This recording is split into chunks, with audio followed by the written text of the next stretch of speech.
السلام علیکم ورحمۃ اللہ وبرکاتہ نحمده ونصلي على رسوله الكريم اما بعد اعوذ باللہ من الشیطان الرجیم بسم اللہ الرحمن الرحیم عما يتساءلون عن النبأ العظیم الذي هم فيه مختلفون۔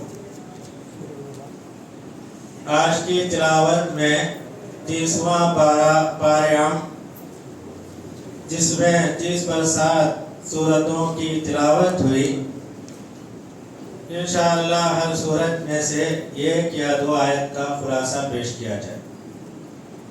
اللہ رب العزت سے دعا ہے کہ آج کی تلاوت کو اور اس کے سننے کو قبول فرمائے اور ہمارے گناہوں کو معاف فرمائے۔ سورہ نبا میں اللہ تعالیٰ کا فرمان ہے وَجَعَلْنَا نَوْمَكُمْ سُبَاتًا وَجَعَلْنَا اللَّيْلَ لِبَاسًا وَجَعَلْنَا النَّهَارَ مَعَاشًا۔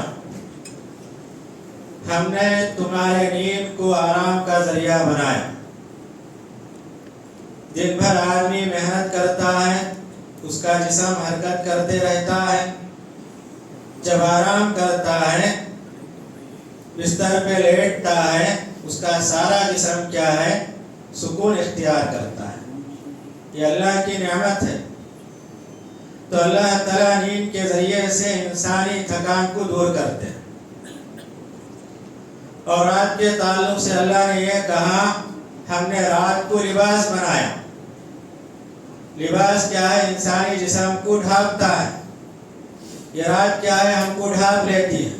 اللہ تعالیٰ یہ بتانا چاہتے ہیں رات میں ہر آدمی اپنے جگہ اپنے لباس میں رہتا ہے، اپنے لباس کے ساتھ تاریکی کا لباس۔ رات میں وہ کیا کرتا ہے؟ تہجد پڑھتا ہے، قرآن مجید پڑھتا ہے یا برائی کرتا ہے، کسی کو پتہ نہیں چلتا، مگر قیامت کے دن یہی رات کا لباس اللہ تعالیٰ سب کے سامنے نکال دے، تب معلوم ہوگا کہ اس کی رات کیسے گزرتی تھی۔ اللہ کی عبادت میں گزرتی تھی، نافرمانی میں گزرتی تھی، بے حیائی میں گزرتی تھی، یا تہجد میں یا قرآن مجید کی تلاوت میں ذکر و اذکار میں گزرتی تھی۔ قیامت کے دن معلوم ہوگا۔ تو اللہ تعالیٰ اس کے بعد کہتے ہیں ہم نے دن کو کمانے کا ذریعہ بنایا۔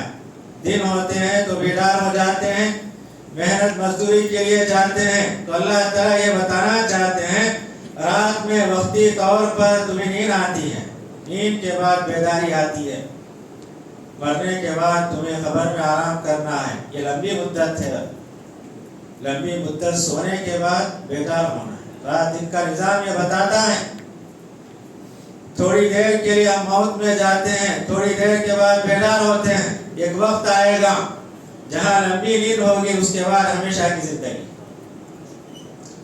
اسی سورہ میں اللہ تعالیٰ یہ بتاتے ہیں جہنم والوں کے لیے گرم پانی پیپ دیا جائے گا۔ یہ ذکر کرنے کے بعد کہتے ہیں یہ پیپ اور یہ گرم پانی ان کے گناہوں کے برابر دیا جائے گا۔ جتنا گناہ ہے اتنا گرم پانی، جتنا گناہ ہے اتنا پیپ دیا جائے گا۔ اللہ تعالیٰ گناہ سے بڑھ کر کسی کو پیپ اور گرم پانی نہیں دیتے۔ وہی اللہ تعالیٰ نے اس کے بعد نیک لوگوں کا ذکر کرتے ہوئے کہا ان کے اجر و ثواب کو ہم بڑھا چڑھا کر دیتے ہیں۔ اللہ کی مہربانی، تھوڑا کام کیا نیکی کا تو اللہ تعالیٰ اس کا اجر بڑھا کے دیتے ہیں۔ وہی گناہ کرتا ہے تو اللہ تعالیٰ گناہ کے برابر سے سزا دیتے ہیں۔ اللہ کی مہربانی۔ سورۃ کے آخر میں اللہ تعالیٰ یہ کہتے ہیں قیامت کے دن جہنم کو اور اللہ کے عذابوں کو دیکھ کر کافر یہ تمنا کرے گا یا لیتنی کنت ترابا، اے کاش میں مٹی ہو جاتا۔ یہ سزا دیکھنا، سزا کو برداشت کرنا میرے لیے، یہ جینا، یہ زندگی اختیار کرنا اس سے بہتر تھا کہ مٹی ہو جاتا۔ مٹی سے کوئی سوال نہیں۔ تو اللہ تعالیٰ کہتے ہیں یہ بیکار ہے۔ اس کے بعد والی سورۃ سورہ نازعات، اس سورت کے آخر میں اللہ تعالیٰ یہ کہتے ہیں قیامت کے دن سارے لوگ اللہ کے دربار میں کھڑے ہو کر یہ محسوس کریں گے ہم دنیا میں کتنا ٹائم پاس کر کے آئے، کسی کو 60 سال، کسی کو 70 سال، کسی کو 100 سال، تمام یہی خیال کریں گے دنیا میں ایک شام یا ایک صبح گزار کر، اور اپنی 60 سالہ زندگی، 70 سالہ زندگی تمام بھول جا کر یہی کہیں گے کہ دنیا میں کیا ہے، ہم سو کے یا زندگی گزار کے آئے ہیں، اس کی مقدار کیا، ایک صبح ایک شام۔ حسن بصری کہتے ہیں اللہ تعالیٰ نے اتنا مختصر وقت بتایا ہے، ہماری محنت کیسی ہونی چاہیے اس پر غور کرنے کی اللہ تعالیٰ تعلیم دیتے ہیں۔ اس کے بعد والی سورہ سورہ عبس ہے۔ ابتدائی آیتوں میں ایک واقعہ بیان کیا گیا۔ عرب کے لوگوں نے نبی کریم صلی اللہ علیہ وسلم سے کہا، جو بڑے بڑے سردار تھے، آپ کا انکار کرنے والے تھے، انہوں نے کہا ہم آپ کی بات سننے کے لیے تیار ہیں، ہماری ایک شرط ہے کہ آپ کے مجلس میں تمام کے تمام غریب لوگ، عرب کے معمولی لوگ ہوتے ہیں، ان کو الگ کر ڈالو، ہماری مجلس صرف مالدار ہونا، سردار ہونا، اس کے اندر کوئی غریب مسلمان نہیں ہونا، ہم آپ کی بات مان لیں۔ تو نبی صلی اللہ علیہ وسلم نے سوچا ہو سکتا ہے یہ لوگ کیا اسلام قبول کر لے، تو آپ نے ان کے لیے ایک مجلس کا اہتمام کیا۔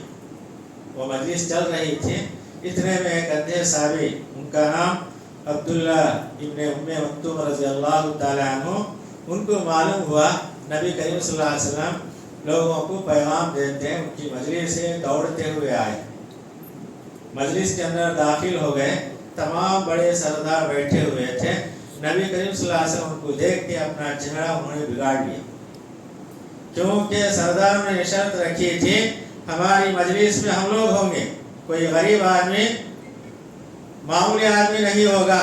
تو اللہ تعالیٰ آپ کو ڈانٹتے ہوئے کہتے ہیں جو اندھا آدمی تمہارے پاس دوڑتا ہوا آیا، اس کے پاس ایمان کا جذبہ ہے، یہ تمام کے تمام جو بیٹھے ہوئے ہیں یہ دیندار لوگ ہیں، ان سے ایمان کی کوئی امید نہیں۔ تو اللہ تعالیٰ آپ کو ڈانٹتے ہوئے کہتے ہیں جو اندھا آدمی آپ کے پاس دوڑتے ہوئے آیا، اسلام کی محبت کرتے ہوئے آیا، اسے آپ بے رغبتی اختیار کرتے ہیں، جو پیٹ بھرے لوگ ہیں آپ اسے توجہ دیتے ہیں۔ اس کے بعد والی سورت سورہ تکویر ہے۔ اس سورت کے اندر اللہ تعالیٰ نے قیامت کے وقت جو کچھ زمین کے اندر ہونے والا ہے تفصیل کے ساتھ بتایا گیا۔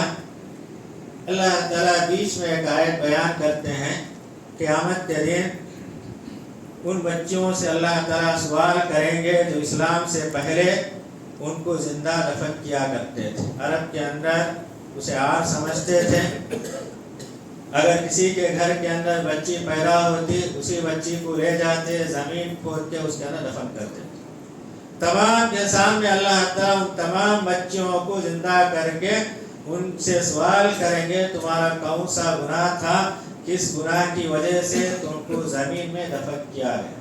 کتنی شرمندگی کی بات ہوگی، ان کے رشتے دار، ان کے ماں باپ کھڑے ہوں گے، وہ کیا جواب دیں گے؟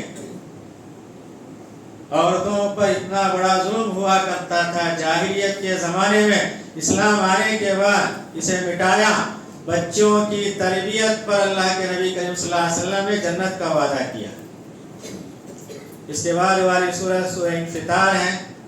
اس سورہ کے اندر اللہ تعالیٰ نے یہ بتایا ہر آدمی کے ساتھ کرامن کاتبین 2 فرشتے ہوتے ہیں، سیرے جانب اچھائیوں کا لکھنے والا، بائیں جانب کیا ہے برائیوں کو لکھنے والا، اور اللہ تعالیٰ کہتے ہیں یہ تمام کے تمام جو کچھ تم کرتے ہو اسے جانتے ہیں، اسے لکھنے والے ہوتے ہیں۔ سورت کے آخر میں اللہ تعالیٰ یہ کہتے ہیں قیامت کے دن کوئی آدمی کسی آدمی کے حق میں کچھ بھی کام نہیں آئے گا، اس کا عمل اسے کام آنے والا ہے۔ اس کے بعد والی سورت سورہ تطفیق۔ تطفیق کے معنی ناپ تول کے اندر کمی کرنا۔ پہلی آیت میں اللہ تعالیٰ کہتے ہیں بربادی ہے ان لوگوں کے لیے جو ناپ تول کے اندر کمی کرتے ہیں، لوگوں سے پورا پیسہ لیتے ہیں اور اپنی چیز جب ناپ کے دیتے ہیں، تول کے دیتے ہیں، کم کر کے دیتے ہیں، تو اللہ تعالیٰ نے ان کے لیے وہی سنائی۔ پھر اللہ تعالیٰ نے کہا جب برے لوگوں کی روح نکالی جاتی ہے، روحوں کو کہاں رکھا جاتا ہے؟ سجین، ان کا ٹھکانہ ہے، اور نیک لوگوں کی روح نکالی جاتی ہے تو اللہ تعالیٰ نے ان کا ٹھکانہ علین بتایا۔ یہ دونوں کی روح 2 جگہ رکھی جاتی ہے، اس کے بعد اللہ تعالیٰ کہتے ہیں قیامت کے دن جنت والوں کو خالص شراب پلائی جائے گی اور شراب کے اوپر سیل ہوگی اور اس کے اوپر خوشبو کس کی ہوگی؟ مشک کی ہوگی. اور اللہ تعالیٰ کہتے ہیں شراب کے اندر تصنیف جنت کی اونچی نہر کا نام ہے